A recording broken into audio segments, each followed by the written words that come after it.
медицинська допомога. Всі остальні загинули.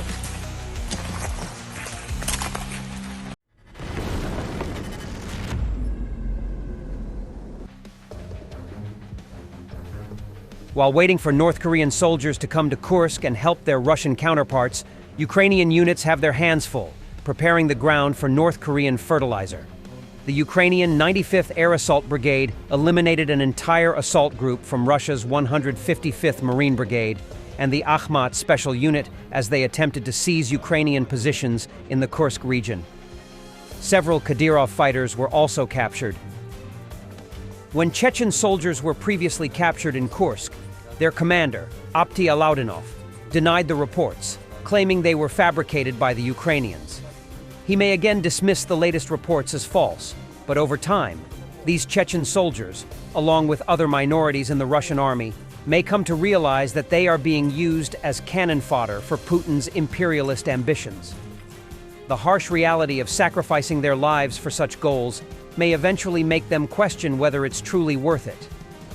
Also, soldiers of the 47th Mechanized Brigade seized new Russian positions in the Kursk Oblast.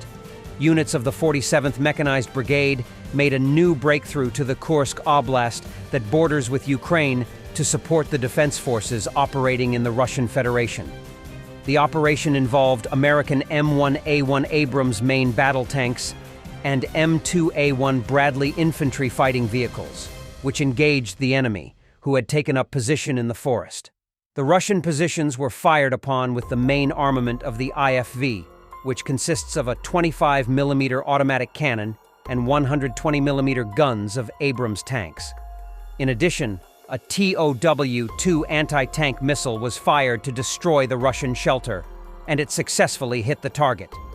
In addition to American equipment, Soviet infantry fighting vehicles were used, BMP-2s from the 130th Battalion of the 47th Mechanized Brigade.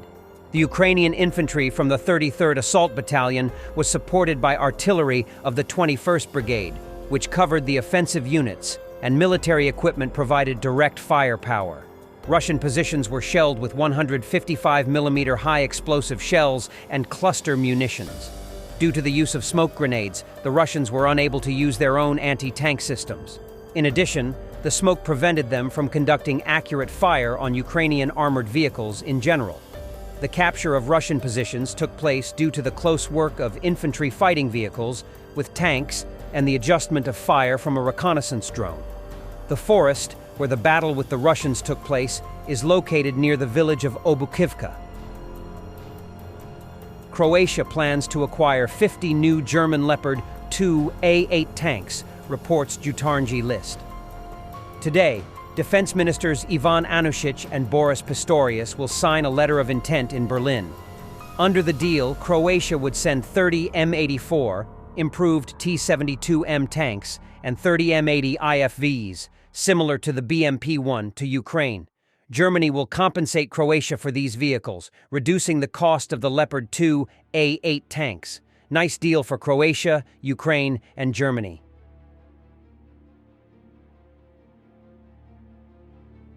In Russia, Military Tribunal sentenced 13 civilians to between 4 and 23 years in prison for supposed sabotage attacks on railroad and energy infrastructure in Moscow and Krasnoyarsk regions. Частичного сложения назначенных наказаний в виде лишения свободы на срок 19 лет.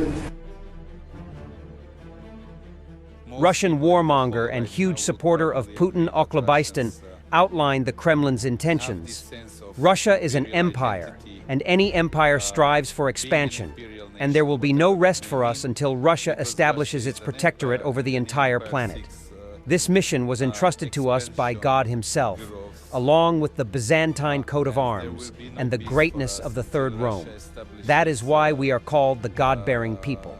Most people in the whole right now would probably agree that Russians have this sense of imperial identity, being an imperial nation, whatever that may mean, because Russia is an empire, and any empire seeks expansion, growth, and there will be no peace for us until Russia establishes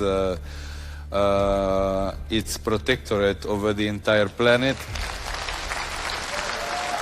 This mission was entrusted to us by God himself, along with the Byzantine emblem and the grandeur of the Third Rome.